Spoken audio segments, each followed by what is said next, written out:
क्योंकि ये सब जो भी असाइनमेंट्स बन रहे हैं उसमें मतलब core of my entire preparation है। और उसके साथ साथ में, जैसे अगर तुम समझो, यहाँ पे 400 स्टूडेंट्स हैं जो मेरे बैच में, 400 हैं जो जूनियर्स हैं, ठीक है, और यहाँ पे 400 थे जो मेरे सीनियर्स थे। तो मैंने इन 1200 लोगों से बात करके, ये उन लोगों से बात करी जो यार आईएम से हैं ही, राइट, उनसे बात करके ये पूरा स्ट्रक्चर बनाया है। तो तुम्हें उसके बारे में चिंता नहीं करनी है कि यार मेरा ये सफिशिएंट है नहीं सफिशिएंट है, ये तरीके सही हैं कि नहीं सही हैं, क्योंकि उसके पीछे काफ़ी स्ट्रॉन्ग रिसर्च है। समझ रहे हो? और रिसर्च उन लोगों की है जो लोग अभी अभी ज्वाइन करें कॉलेज। ऐसा नहीं था कि 10 साल पहले क्रैक किया था, 1-2 साल पहले ही क्रैक किया था। समझ रहे हो इस बात को? तो इसलिए तुम्हें उसकी चिंता नहीं करनी, तुम्हें बस अपनी तरफ से क्या करना है यार, कि जो भी टास्क लिस्ट है उसको एकदम शिद्दत से करो, ठीक है, उसके बाद क्लासेस अटेंड करो। तुम देखोगे कि यार इम्प्रूवमेंट हो रहा है, ग्रेजुअली होगा, एकदम ऐसे रॉकेट नहीं बन जाओगे, बट हाँ यार हो जाता है। समझ गए? शुरू करें अब?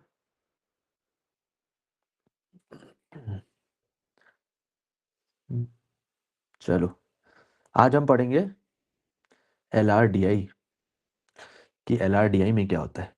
LRDI में कोई चैप्टर्स या वैसे करके कुछ भी नहीं पढ़ाऊंगा मैं, क्योंकि मुझे लगता है कि चैप्टर्स कुछ ऐसे आएगा नहीं पेपर के अंदर। पेपर के अंदर पजल्स आएंगे, तो उस पे हम कैसे फोकस करेंगे, हम लोग फोकस करेंगे अपने टू डू, ये जो क्या है, अप्रोचेस और जो की टेकवेज हैं उसमें से कहाँ से सीख सकते हैं। तो पहला पजल हम ये वाला करते हैं, ठीक है, दिख रहा है सबको? चलो देखते हैं क्या लिखा हुआ है, कि 8 बुक्स हैं on different subjects, this this this this this this this and this are stacked together. तो ये चीज तुमने इमेजिन करी कि चलो यार 8 बुक्स हैं, कुछ कुछ सब्जेक्ट्स थे, ठीक है, और वो स्टैक्ड है, एक के ऊपर एक रखे हुए, ठीक है। फिर क्या पढ़ा तुमने? Further it is known that economics is above biology.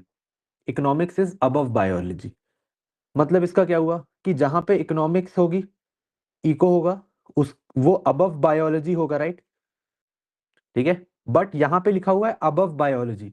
अगर ऐसा भी तो हो सकता है ना कि बायोलॉजी हो और उसके ऊपर बीच में कोई और भी सब्जेक्ट की बुक हो सकती है ना। मैंने एक चीज नहीं लगाई है, 1 मिनट देना।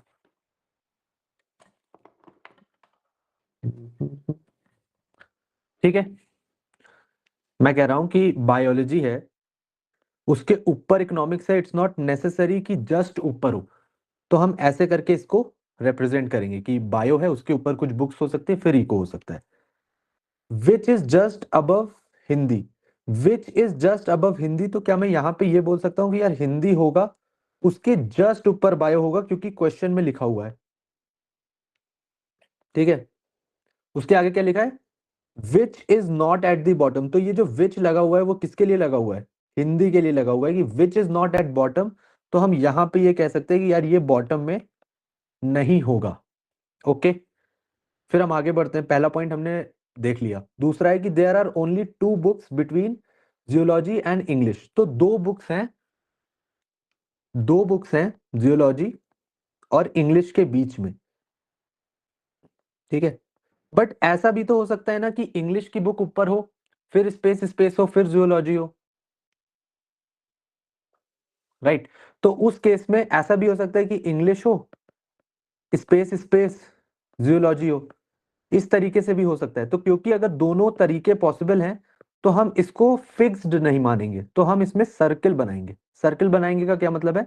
ऐसे करके लिखेंगे, ये सिग्निफाई ये करेगा कि यार जियोलॉजी हो सकता है, स्पेस स्पेस इंग्लिश हो सकता है, और इंग्लिश हो सकता है, स्पेस स्पेस जियोलॉजी हो सकता है। इतना क्लियर है?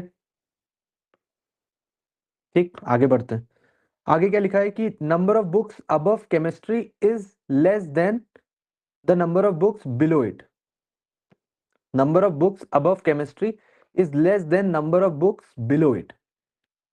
Number of books above chemistry is less than number of books below it. तो कहीं पे केमिस्ट्री होगा, ठीक है, उसके ऊपर जितनी जो बुक्स हैं is less than number of books below it. तो फॉर एग्जाम्पल अगर यहाँ पे एक्स बुक्स हैं, तो यहाँ पे एक्स माइनस बुक्स होंगी ना। माइनस क्यों मैं बोल रहा हूँ? माइनस का मतलब ये हो गया कि कम, ठीक है। अगर यहाँ पे एक्स बुक्स होंगी, number of books above chemistry is less than the number of books below it. तो बिलो अगर x है तो ऊपर x माइनस में होगा, मतलब अगर यहाँ पे 3 है तो ऊपर शायद 2 या 1 हो, इधर यहाँ 4 है तो ऊपर हो सकता है 3 2 1 हो, कुछ भी हो सकता है।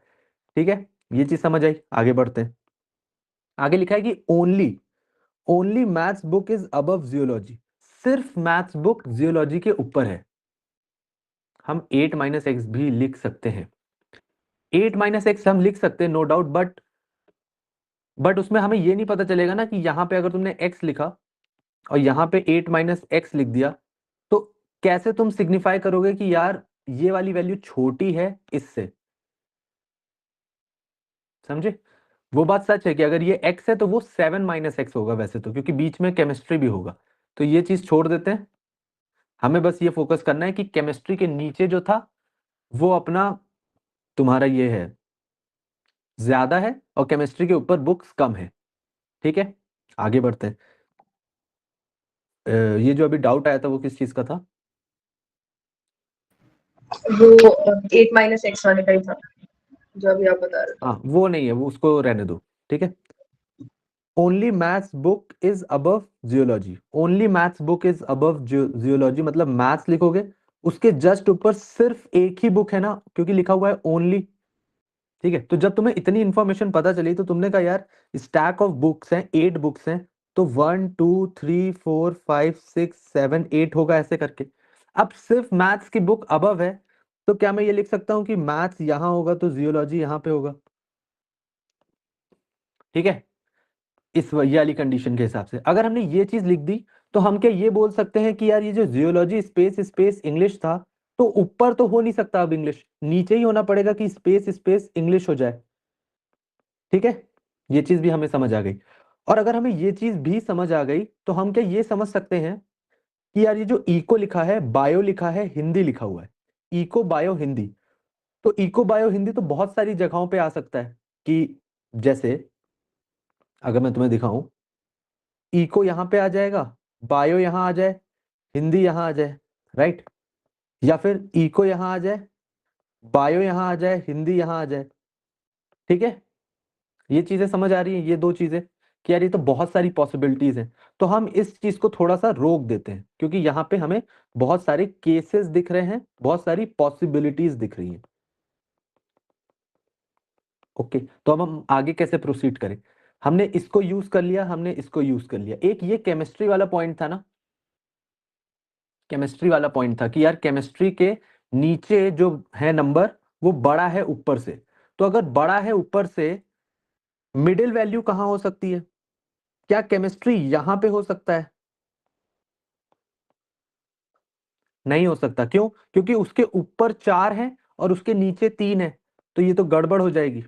फिर मैं तुमसे पूछूं कि क्या केमिस्ट्री यहां पे हो सकता है? तुम कहोगे हाँ यार हो सकता है, क्यों? क्योंकि ऊपर 3 है और नीचे 4 है, तो ये एक जगह है जो पॉसिबल है। ठीक है, फिर मैं तुमसे पूछूं कि यार केमिस्ट्री यहां तीसरी पोजीशन पे हो सकता है क्या? तुम कहोगे पॉसिबल है, क्योंकि ऊपर 2 है, नीचे तुम्हारे 5 हैं। ठीक है, तो तुम्हें दिखा केमिस्ट्री के लिए 2 जगह है, केमिस्ट्री के लिए 2 जगह है। तो इस केस में तुम क्या करोगे? तुम कहोगे यार केस 1 और केस 2 मैं बना लेता हूं। केस 1 में मैं केमिस्ट्री को इधर रख देता हूं थर्ड पोजीशन पे, बाकी मैथ्स, जियोलॉजी, इंग्लिश तो अपनी जगह पे ही फिक्स्ड है, यहां पे केमिस्ट्री हो सकता है, राइट? इस जगह पे केमिस्ट्री हो सकता है। इतनी चीज क्लियर है, 2 केसेस हमने कैसे बना लिए इस केमिस्ट्री के लॉजिक पे। ओके, उसके बाद अब ये बचती है 4 6 7 और जो बाकी सारी जगह। अब अगर इस सिचुएशन में आओगे तो यहां पे अगर तुम इको रखोगे तो यहां पे बायो, फिर यहां पे हिंदी आएगा ना,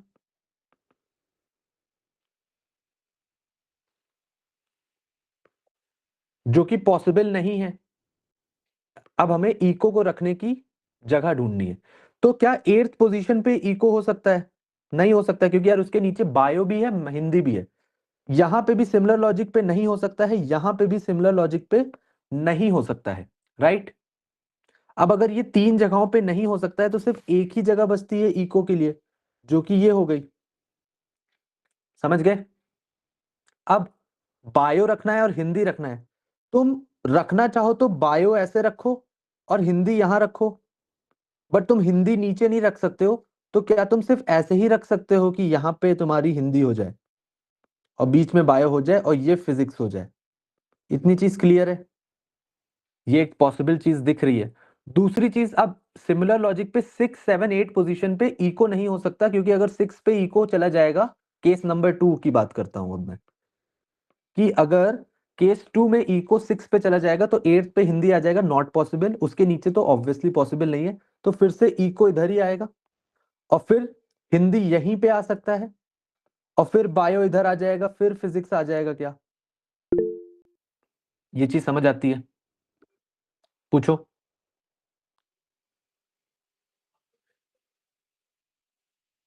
पूछ लो।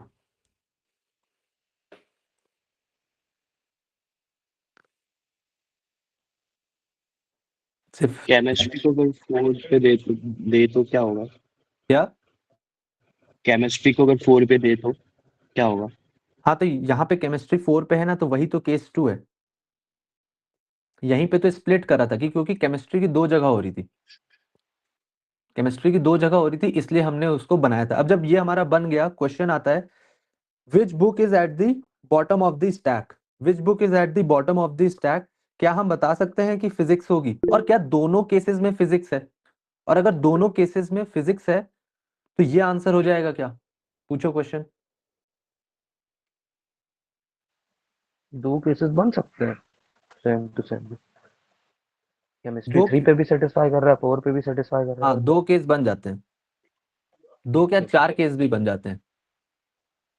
ठीक है, क्योंकि वो different different possible, it's not necessary कि इसका अरेंजमेंट एक ही हो। और why it is not necessary? क्योंकि यहाँ पे कैन नॉट बी डिटरमाइंड लिखा हुआ है ना। कैन नॉट बी डिटरमाइंड का अपने में क्या मतलब होता है? कैन नॉट बी डिटरमाइंड का मतलब होता है कि यार हम नहीं बता सकते आंसर, और अगर हम आंसर नहीं बता सकते, इसका मतलब ये है ना कि वहां पे मल्टीपल केसेस हो सकते हैं, इसलिए आंसर नहीं बता सकते। ठीक है, कैन नॉट बी डिटरमाइंड और नन ऑफ दीज में ये फर्क होता है कि नन ऑफ दीज का मतलब होता है कि यार ए बी सी नहीं है आंसर, कुछ और आंसर है। कैन नॉट बी डिटरमाइंड का मतलब ये होता है कि यार दो भी हो सकता है आंसर, तीन भी हो सकता है आंसर। समझे? जैसे यहाँ पे थर्ड वाली पोजीशन पे केमिस्ट्री भी हो सकता है और इको भी हो सकता है। समझ गए? तो उस हिसाब से फर्स्ट वाले क्वेश्चन का आंसर कौन बॉटम पे है? हाँ, वो चीजें होती हैं कि ट्रैप के लिए भी डाल सकते हैं, बट यहां पे ये चीज बोली जा रही है कि which book is at the bottom of the stack. क्या दोनों केसेस में फिजिक्स है? तो फिजिक्स तो definitely bottom of the stack में है ना। Definitely is the word. तो दोनों केसेस के हिसाब से हमारा आंसर ए ही होना चाहिए, इसलिए ए होगा। क्वेश्चन नंबर 2 पूछता है, how many books are there between eco and Hindi? Eco और हिंदी के बीच में कितनी बुक है? यहां पे इको है, हिंदी है, इसके हिसाब से दो है। यहां पे इको है, हिंदी है, इसके हिसाब से बीच में तीन बुक्स हैं। तो क्या दो और तीन, दो ऑप्शन हो गए क्या? ये भी तुम्हें लग रहा है आंसर हो सकता है, ये भी आंसर हो सकता है। जहां पे तुम कंफ्यूज हो, तुम एक सर्टेन आंसर पे नहीं पहुंच पा रहे हो, वहां पे कैन नॉट बी डिटरमाइंड लगता है। ठीक है, क्योंकि हम बता नहीं सकते। हिंदी में कैन नॉट बी डिटरमाइंड का मतलब होता है कि हम नहीं बता सकते एक आंसर। ठीक,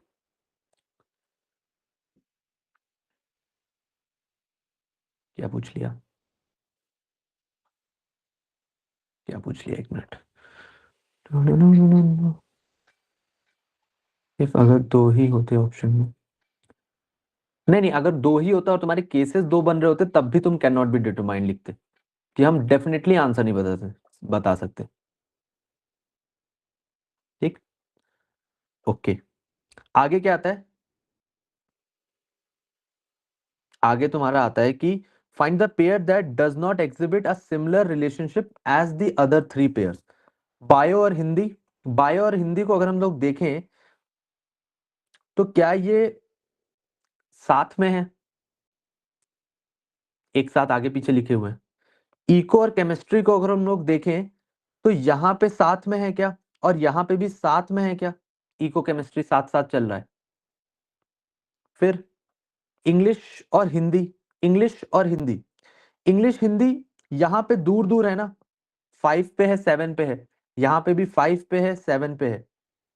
और लास्ट वाला ऑप्शन है मैथ्स और जियोलॉजी। मैथ्स और जियोलॉजी में, मैथ्स और जियोलॉजी तो साथ में ही थे दोनों में, तो क्या हम ये बता सकते हैं इंग्लिश और हिंदी दूर दूर थे, बाकी सब एक दूसरे के पास हैं, तो 3 लोग पास पास हैं और एक दूर है, तो इंग्लिश और Hindi will be your answer because ये तुम्हारा ऑड वन आउट है। ठीक है, ऑड वन आउट है। अब ये तो हो गया जो मैंने तुम्हें तरीका बताया एकदम ट्रेडिशनल मेथड करने का। ठीक है, बट क्या इसमें हम जुगाड़ भी लगा सकते थे? आओ उसको देखते हैं। ये तो तुम्हारा ट्रेडिशनल मेथड हो गया स्ट्रेट फॉरवर्ड। अब अगर फॉर एग्जाम्पल तुम केसेस नहीं बनाते और तुम सिर्फ इस सिचुएशन पे होते यहां तक, ठीक है, जो हमने नोट डाउन करे थे ना पॉइंट्स, उसके हिसाब से, तो और देखते हैं क्या उससे हम लोग आंसर कर सकते हैं कुछ। क्वेश्चन कहता है which book is at the bottom of the stack? कौन सी बुक लास्ट रखी हुई है?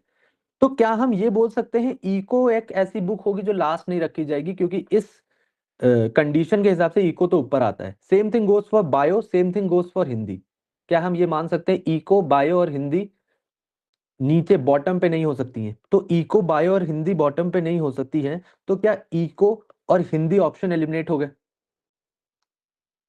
ठीक है, अब बचता है फिजिक्स और इंग्लिश।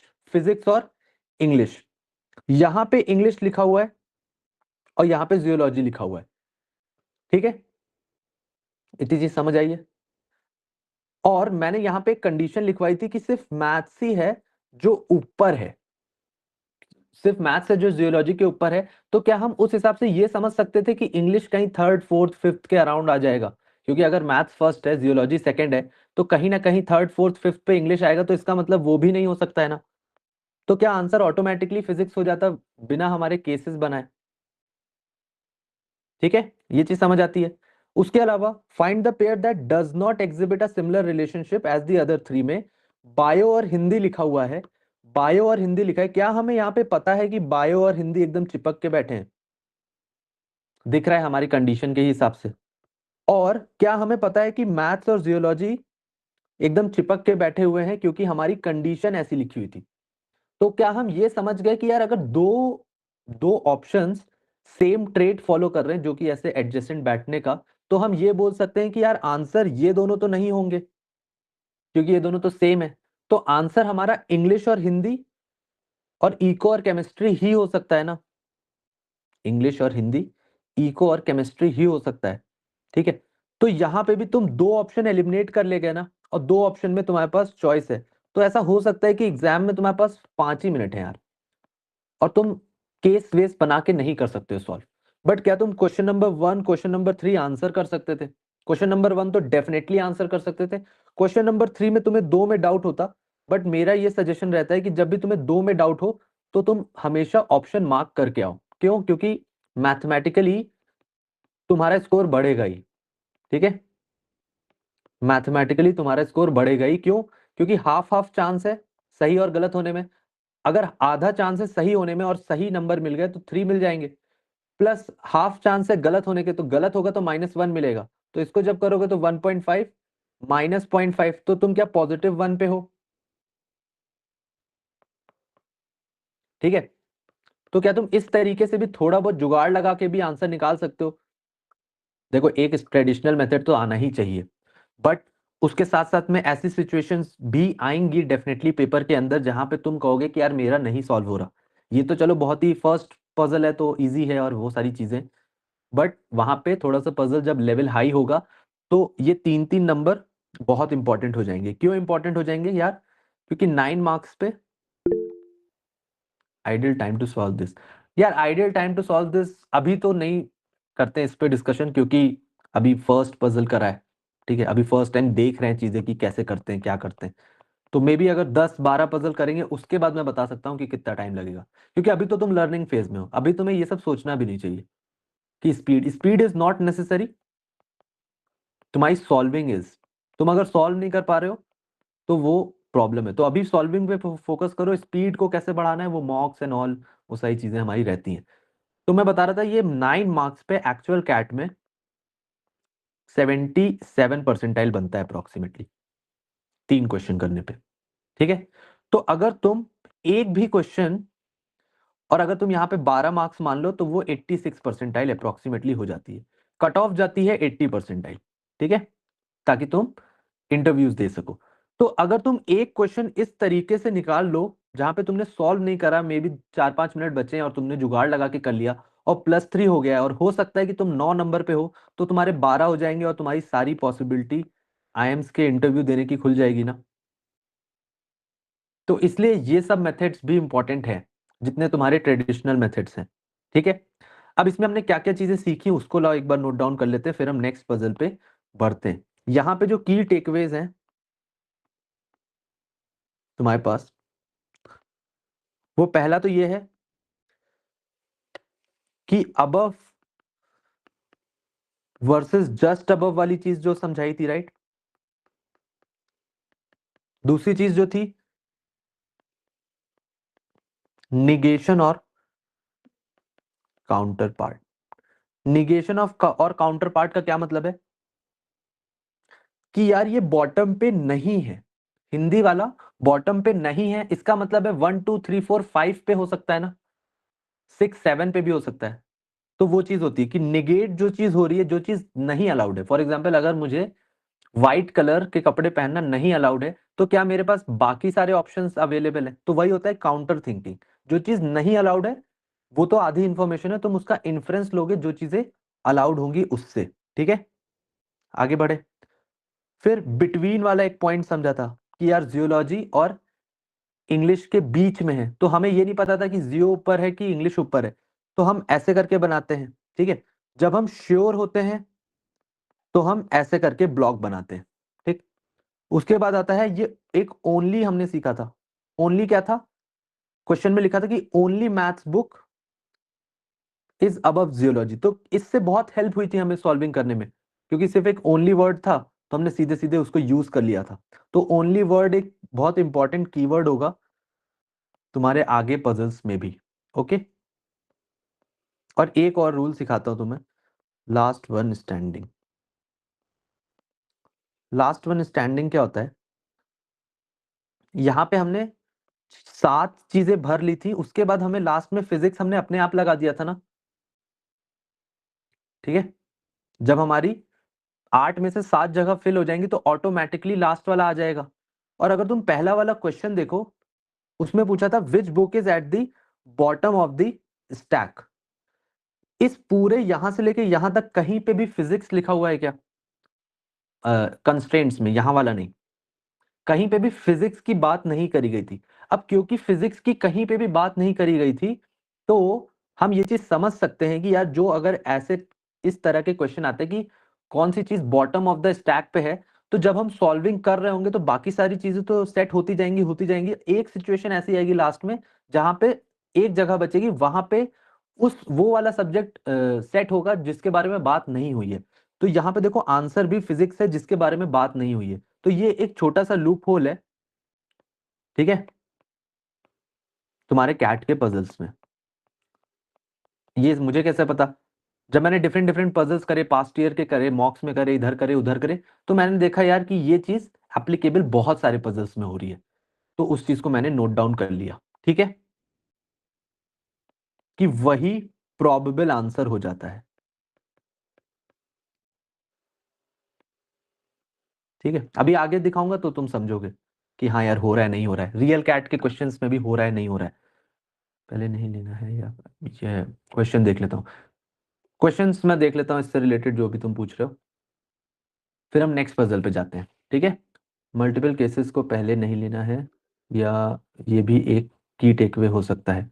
मल्टीपल केसेस को पहले नहीं लेना है, हाँ वो तुम कभी भी ले सकते हो, ठीक है। इसके अलावा भी तुम्हें जो लगते हैं वो हो सकते हैं, ये मेजर की टेकअवेज है जो तुम्हें पता होने चाहिए। ये सारी चीजें आगे रिपीट होंगी, ठीक है। जो मैं 500 से 600 की टेकअवेज बता रहा हूं तुम्हें ओवरऑल, जिससे तुम्हारा लॉजिकल माइंड डेवलप होगा, उसके ये सब बिल्डिंग ब्लॉक्स हैं, ठीक है। निगेशन काउंटर पार्ट प्लीज एक बार रिपीट कर दीजिए, ठीक है। निगेशन काउंटर पार्ट का मतलब ये होता है कि यार मेरे पास 4 कलर की टी शर्ट्स थी, ब्लैक, ब्लू, ग्रे और व्हाइट। क्लू में लिखा हुआ है कि यार मैं ग्रे और ब्लैक नहीं पहनता हूं, ये लाइन लिखी हुई है, तो क्या मैं इससे ये इन्फर कर लूंगा कि हम ब्लू और व्हाइट ही पहनेंगे? सॉरी, अगर हम लोग ब्लैक और ग्रे नहीं पहन रहे हैं तो क्या उसके काउंटर वाली चीजें हम लोग पहनेंगे? वही है इसका मतलब। तो हमें फोकस ये करना है कि जो इन्फॉर्मेशन गिवन है उसके ऑपोजिट वाली इन्फॉर्मेशन पे फोकस करेंगे। ठीक है, ओके, आगे बढ़ जाऊं। चलो, ये हो गया। अब अगर ये हो गया तो अब नेक्स्ट क्या करें? एक मिनट, चलो नेक्स्ट देखते हैं। क्या ये पजल दिख रहा है? ठीक है, पढ़ते हैं इसको, क्या लिखा हुआ है। लिखा है कि 8 पर्सन्स, उषा, एस, जे, और एस, ये सारे नाम है डिफरेंट डिफरेंट। तुम्हें क्या करना है, तुम्हें उनके या तो इनिशियल्स देख लो, इनिशियल्स देख लो मतलब यू लिख लो, एस लिख लो, जे लिख लो, ए लिख लो, जे लिख लो, ऐसे करके नाम लिख लो। इट्स नॉट नेसेसरी कि तुम पूरा पूरा नाम पढ़ो। और या तो तुम उसके फर्स्ट 3 इनिशियल्स ले लो, फर्स्ट 3 इनिशियल्स। ठीक है, इससे क्या होता है कि तुम लिखते कम हो तो तुम्हारा टाइम कम लगता है। तो यहाँ पे उषा, सर, जैन, एनी, ऐसे ऐसे करके तुम उसको ले लोगे। इतनी चीज समझ आई कि यार 8 लोग हैं, 8 पीपल हैं।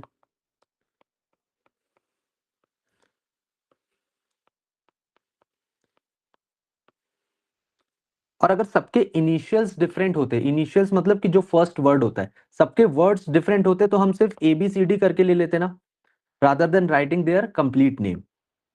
ठीक है, उससे थोड़ा टाइम बचता है तुम्हारा। Are sitting around a circular table facing the centre, not necessary in the same order. तो ये लोग एक सर्कुलर टेबल पे बैठे हुए हैं। तो तुमने कहा अच्छी बात है, 8 लोग हैं तो 1 2 3 4 5 6 7 8 कहीं ना कहीं ऐसे करके बैठे होंगे। आगे लिखा हुआ है the following information is known about their sitting, Jha is sitting second to the right of Jain, Jha is sitting second to the right of Jain. तो जहां पे जैन होगी, second to the right of Jain अगर बोला है, Jha is sitting second to the right of Jain, तो जैन यहां पे है। सेकेंड टू द राइट का क्या मतलब होता है? यहां पे झा हो जाएगा। फिर से देखते हैं, लिखा था कि Jha is sitting second to the right of Jain, तो जैन से second to the right Jha बैठा है या बैठी है जो भी है। तो अगर 0 राइट बैठती तो यहीं पे बैठती ना, झा और जैन एक दूसरे के साइड साइड बैठ जाते। ये चीज समझ आती है? क्या हम इसको ऐसे लिख सकते हैं? सोचना पड़ेगा तुमको।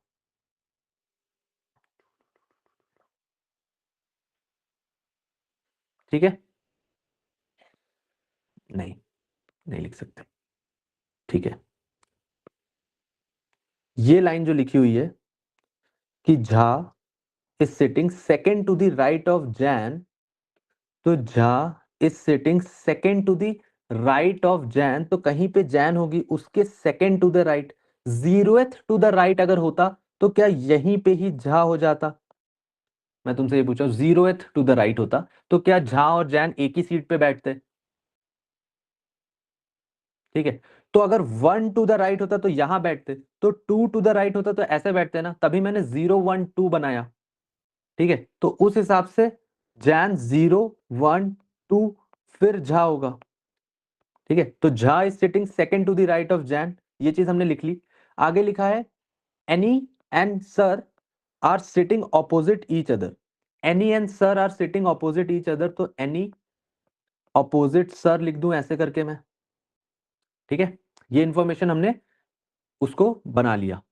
हैंड डाउन कर लो जिसका भी है ऐसे, अनलेस वो पूछ नहीं रहा है तो।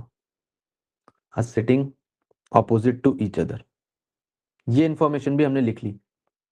स्व is sitting third to the right of Sar, Swa is sitting third to the right of Sar, तो जहां पे भी सर है उसके थर्ड टू द राइट पे स्व है। ठीक है, समझ गए? Third to the right. अब ये थर्ड टू द राइट का क्या मतलब है?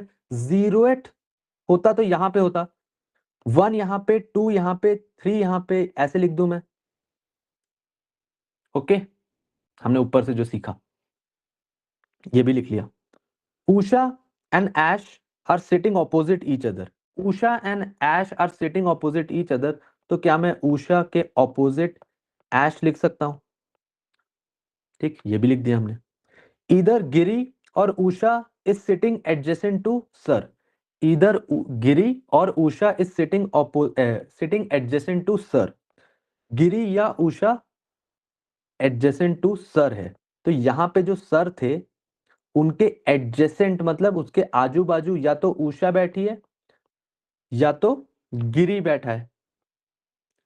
ठीक है, गिरी बैठा है, इतनी चीज क्लियर है, आजू बाजू कहीं पे बैठे होंगे। ठीक, अब अगर इतना सही है तो यहां पे लिखा था, ये जो लास्ट वाला पॉइंट है कि ईदर जी और U is sitting adjacent to S, ये वाला जो पॉइंट था, ये जो यहां पे और का क्या मतलब होता है यार? और का मतलब ये होता है कि या तो गिरी बैठ सकता है या तो उषा बैठ सकती है, राइट? या तो दोनों भी बैठ सकते हैं क्या? क्या लगता है, ये चीज हम मान सकते हैं कि या दोनों बैठ सकते हैं कि नहीं बैठ सकते हैं? या तो गिरी बैठ सकता है, उषा बैठ सकता है, दोनों बैठ सकते हैं, नहीं बैठ सकते हैं, इसके बारे में तुम्हारा क्या कहना है? पॉसिबल है, नहीं पॉसिबल है? मिक्स्ड रिव्यूज है, ठीक है।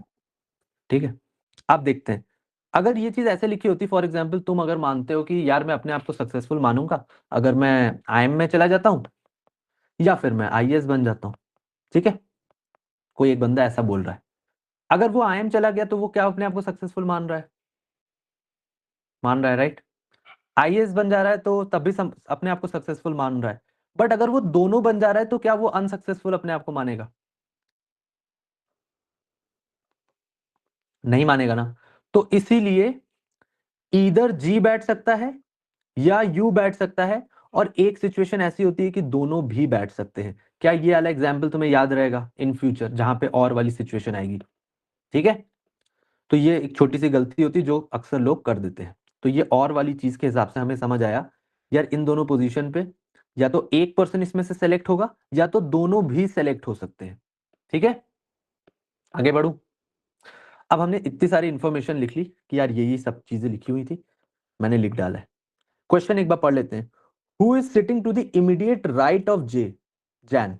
जैन के इमीडिएट राइट पे, इमीडिएट बगल में कौन बैठा है, ये क्वेश्चन है। ऑप्शन है ए, ऐसे ऐसे ये दो ऑप्शन दे दिए, ये दे दिए, ये दे दिए। क्या तुम्हें यहां से एक छोटी सी हिंट लग रही है कि यार यहां पे दो ऑप्शन, दो नाम दे दिए, इसका मतलब है कि यार शायद मल्टीपल केसेस बन सकते हैं ना? शायद, नॉट श्योर अभी, बट शायद हो सकता है। ठीक है, ओके। फिर आता है कि if Ashwin and Usha interchange their position who will sit to the immediate right of this? अगर वो लोग अपनी पोजीशन चेंज करते हैं then who will sit to the right of this? तो यहां पे हम एक एक्स्ट्रा इंफॉर्मेशन ला रहे हैं ना कि अगर ये होगा तो फिर क्या होगा।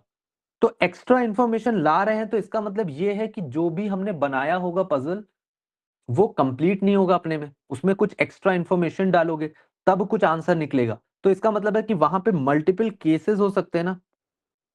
क्या ये चीज समझ आ रही है? क्योंकि एक्स्ट्रा इन्फॉर्मेशन गिवन है। अगर एक्स्ट्रा इन्फॉर्मेशन नहीं गिवन होती तो वो अगर पूछता कि जानकी के राइट में कौन बैठा हुआ है, उषा के लेफ्ट में कौन बैठा हुआ है, और वहां पे सिर्फ चार ही ऑप्शन होते, ठीक है, तो हम मानते कि यार एक ही अरेंजमेंट बनेगा, वहां पे ही सारे आंसर निकल आएंगे। बट क्योंकि यहाँ पे एक्स्ट्रा इंफॉर्मेशन दे दी तो यहाँ पे हमारे पास एक चांस बनता है कि यार शायद केसेस हो, शायद केसेस हो, है ना? ये चीज समझ रहे हो क्यों बोल रहा हूं ऐसा? क्यों बोल दिया ऐसा मुझे?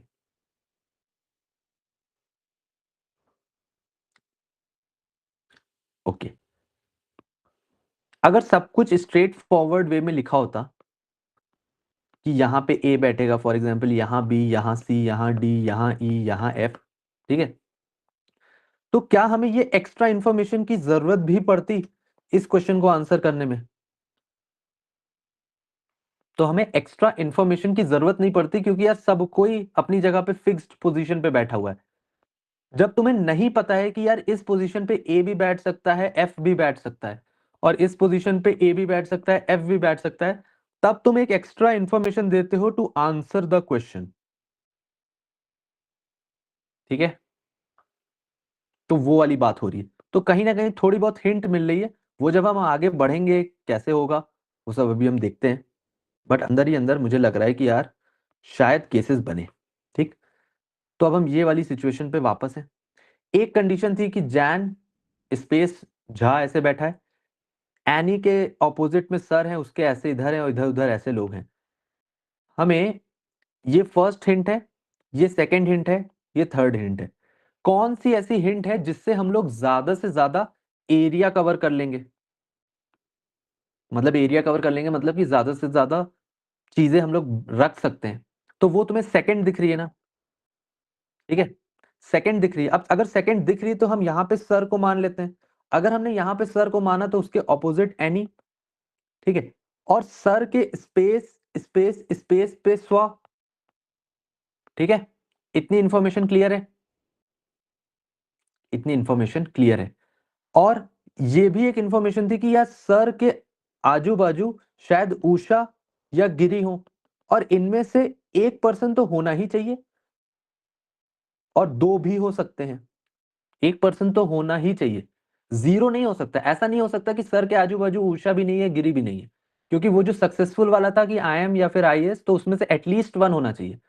ठीक, तो जब हमने इतना लिख लिया तो हमने ये चीज लिख ली, सेकंड वाला डन हो गया। अब देखते हैं, अब सेकंड वाला डन हो चुका है, अब हमारे पास फर्स्ट वाली कंडीशन बची, थर्ड वाली कंडीशन बची। अब जो फर्स्ट वाली कंडीशन है उसके हिसाब से जैन है, स्पेस है, झा है, तो क्या यहां पे जैन आ सकता है? क्योंकि यहां पे तो एनी पहले से ही है, तो हम क्या यहां पे जैन को लिख सकते हैं? इस जगह पे, इस लोकेशन पे जैन हो सकता है क्या? इस लोकेशन पे जैन, इस लोकेशन पे जैन हो सकता है क्या? नहीं हो सकता। क्यों नहीं हो सकता? जैन अगर इनसाइड देख रहा है, जैन के राइट में झा है। जैन अगर ऐसे करके है, ठीक है, उस डायरेक्शन में है, उसके राइट में झा है, तो यहां पे झा हो सकता है क्या? तो तुम्हें दिखा कि यार ये एक ऐसी पोजीशन है जो पॉसिबल है जैन को रखने के लिए। क्या यहां पे जैन हो सकता है? अगर तुमने यहां पे जैन को रखा तो उससे एक स्पेस सर के ऊपर ऐसे आ जाएगा ना Jha, that is not possible. तो यहां पे जैन नहीं हो सकता। क्या यहां पे जैन हो सकता है? अगर यहां पे जैन हो गया तो उसके एक स्पेस छोड़ के झा यहां पे हो जाएगा। अगर झा यहां पे हो गया तो झा हो गया और जैन हो गया, तो यार उषा और गिरी में से कोई एक आना ही था, वो कैंसिल हो गया, तो मतलब ये भी नहीं पॉसिबल है। अब ऑब्वियसली सर की सीट पे तो बैठेगा नहीं जैन। यहां पे अगर हमने जैन कर दिया तो एक स्पेस करके स्वा के साइड में झा बैठेगा क्या उसी सेम सीट पे? That is also not possible ना। उसके बाद अगर जैन यहां हो गया तो एक स्पेस छोड़ के झा को बैठना पड़ेगा, that is also not possible. तो हमने देखा how many places are not possible. ये भी नॉट पॉसिबल, ये भी नॉट पॉसिबल, ये भी not possible, not possible, not possible, not possible, not possible. There is only one place which is possible ना, जो कि ये वाली है। तो बाकी सब नहीं है। तो बाकी सब तुम्हें ऐसे देखना पड़ेगा रख रख के, ठीक है, कि यार पॉसिबल है कि नहीं। तो तुम टिक मार्क से भी कर सकते हो, एक जगह ऐसे टिक करो और फिर देखो कि यार और आगे उसका बढ़ रहा है कि नहीं। अगर पॉसिबिलिटी लगे तो वो एक केस है, अगर नहीं लगे तो वो नहीं है। तो यहां पे हम लोगों ने अपना जैन लिखा, एक स्पेस छोड़ के झा लिखा। अब अगर एक स्पेस छोड़ के झा लिख दिया तो यहां पे जो दोनों के आने की पॉसिबिलिटी थी वो चली गई ना, क्योंकि यार एक जगह पे तो आ चुका है, एक जगह पे तो आ चुका है। अब अगर एक जगह पे आ चुका है तो यहां पे या तो उषा है या तो गिरी है, उषा है या तो गिरी है। तो ये चीज भी तुम हटा सकते हो, ठीक, उषा या गिरी है। अब यहां पे जैन है ना उषा के ऑपोजिट में, उषा के ऑपोजिट में जैन है, बट जो हमारा थर्ड वाला पॉइंट था उसके हिसाब से उषा के ऑपोजिट तो ऐश होनी चाहिए। तो यहां पे उषा नहीं हो सकता ना, गिरी ही होगा, ठीक है, गिरी ही होगा। अब उसके आगे हमने क्या देखा, दो लोकेशन बची हैं उषा और ऐश का, बट हम ये नहीं बता सकते कि यार यहाँ पे उषा होगी कि यहाँ पे ऐश होगी, यहाँ पे उषा होगी कि यहाँ पे ऐश होगी। समझ रहे हो? दोनों केसेस पॉसिबल है ना। एक ऐसा हो सकता है कि लेफ्ट हैंड साइड पे उषा हो, राइट हैंड साइड पे तुम्हारा ऐश हो। दूसरा हो सकता है ऐश लेफ्ट हैंड साइड पे हो, राइट हैंड साइड पे उषा हो। तो क्या यहाँ पे टू केसेस दिख रहे हैं सबको? हमने अलग करके नहीं बनाया, बट हमने यहीं पे ही समझ लिया, ठीक है, यहीं पे ही समझ लिया। Who is sitting to the immediate right of Jain, Jain के इमीडिएट राइट पे कौन बैठा है, जैन ये है अंदर देख रहा है, उसका इमीडिएट राइट क्या होता है, ये वाली पोजीशन होती है ना, राइट, इमीडिएट राइट। तो उषा और अश्विन दोनों हो सकते हैं ना, उषा और अश्विनी दोनों हो सकते हैं, तो क्या बी वाला आंसर हो जाएगा। उसके अलावा लिखा हुआ है कि इफ ऐश और उषा इंटरचेंज देयर पोजीशन, अगर ये लोग अपनी पोजीशन हेर फेर कर देते हैं, तो उषा इधर आ जाए, अश्विन उधर आ जाए, या अश्विन उधर हो जाए, उषा इधर हो जाए, जो भी सिचुएशन हो जाए, who will sit to the immediate right of Jain, Jain के इमीडिएट राइट में कौन बैठेगा, इमीडिएट राइट में कौन बैठेगा। बट अगर हमने केस 1 मान के चला, उसका इसका answer can not be determined है ना, क्योंकि तुम्हें कभी नहीं पता चलेगा कि जैन के इमीडिएट राइट पे कौन बैठेगा। हो सकता है उषा बैठे, हो सकता है ऐश बैठे, क्योंकि दो केसेस हैं अलग अलग। तो यहां पे can not be determined answer होगा ना कि यार हम कंफ्यूज्ड हैं, हम कंफ्यूज्ड हैं कि यार आंसर क्या होगा, क्योंकि एक केस के हिसाब से ए बोल रहा है, एक केस के हिसाब से बी आंसर लग रहा है। तो जब तुम ऐसी सिचुएशन में हो, जब तुम बता ना पाओ, तब तुम कंफ्यूज्ड हो, तो उसको कैन नॉट बी डिटरमाइंड बोलते हैं। क्लियर हुआ, क्लियर हुआ, आगे बढ़े। यहां पे की टेकअवेज क्या क्या है, यहां के की टेकअवेज क्या क्या है, उनको लिखते हैं, चलो। की टेकअवेज, पहला यहां का की टेकअवे तुम्हारा ये है कि ये था पजल नंबर 1, ये मैं तुम्हें रिटन फॉर्म में भी भेज दूंगा, ठीक है। वैसे मैं अब बना ही रहा हूं सारे के सारे रिटन फॉर्म में नोट्स, तो तुम्हारे तक पहुंच जाएंगे वो, ठीक है। इनिशियल्स ले लो या फिर 3 लेटर्स ले लो ना, जो चीज सिखाई थी, जैन, झा, ऐश, ठीक है। पहली चीज तो ये चीज समझी। सेकंड चीज हमने और का सिग्निफिकेंस समझा ना, और वर्ड का आई एम वर्सेस, या फिर वर्सेस नहीं लिखता हूं, ये वाली चीज समझी ना, आगे फ्यूचर में काम आएगा, कहीं पे और लिखा होगा तो तुम्हें ये याद होना चाहिए। फिर तुमने यहाँ पे एक लिंकिंग चीज सीखी, यार ये लिंकिंग क्या होता है। लिंकिंग का मतलब ये था कि जब हम यहाँ पे बना रहे थे, कलर बचे नहीं लाइफ में, ब्लैक करूंगा, चलो। ये जो सर था, इसका एनी के साथ ऐसे करके ऑपोजिट था, बट एक और कंडीशन थी ना जिसमें सर इन्वॉल्व था, तो हमने क्या दोनों कंडीशंस को लिंक कर दिया, और फिर हमने तीसरी कंडीशन भी लिंक कर दी, उषा वाली, है ना। यहां पे हमने डिफरेंट डिफरेंट कंडीशंस को लिंक करा। तो लिंक क्या करोगे तुम, कोई भी ऐसी इंफॉर्मेशन होगी जो पास्ट में गिवन है, फॉर एग्जाम्पल अगर सर के बारे में बात हो चुकी है, तो सर से रिलेटेड आगे जो भी इंफॉर्मेशन आएगी हम उसको लिंक करेंगे, ठीक है। जो प्रेजेंट इंफॉर्मेशन होगी उसको हम लिंक करेंगे पास्ट इंफॉर्मेशन से, ठीक है। तो हमें अंडरस्टैंडिंग होगी कि अच्छा यार जहां पे सर बैठेंगे उसके स्पेस स्पेस स्पेस कोई पर्सन बैठेगा, उसके ऑपोजिट शायद क्या था, एनी, और सर के शायद एडजेसेंट गिरी और वो था। तो हम एक ही जगह पे वो लिखेंगे, रादर देन उसको अलग अलग 3 पॉइंट्स लिखें, क्योंकि तुम्हें बाद में उसको मर्ज करना पड़ेगा, ठीक है। फोर्थ वाला क्या आता है यार, जैन के स्पेस स्पेस 0 पोजीशन अवे अगर बोला जाए राइट में तो यहां होगा, 1 पोजीशन अवे यहां होगा, 2 पोजीशन अवे यहां होगा। अगर तुम बाय चांस भूल जाओ तो तुम ये याद रखोगे कि यार 0 अगर होता, अगर 0 to the right of Jain लिखा होता, तो वो यहीं पे ही होता ना, इसके साथ में बैठता, जो सीट है वो शेयर करता, ठीक है। और फिफ्थ चीज यहां पे तुम्हें समझ आएगी, क्या हमने क्वेश्चन से एक छोटी सी हिंट ली थी कि यार हो सकता है केसेस बने। इससे तुम्हें क्या हेल्प होगी, तुम डाउट में नहीं होगे। कई बार क्या होता है जब तुम पजल कर रहे हो और पेपर के अंदर कर रहे हो, तो तुम एक सेट बनाते हो, फिर तुम सोचते हो कि यार कहीं दूसरा केस तो नहीं बन रहा है कहीं पे, ऐसा भी आगे चल के होगा। तो जब तुम क्वेश्चन से थोड़ी हिंट ले सकते हो ना कि यार शायद 2 केसेस बन रहे हो, शायद ना बन रहे हो, ठीक है। इतनी चीज समझ आई।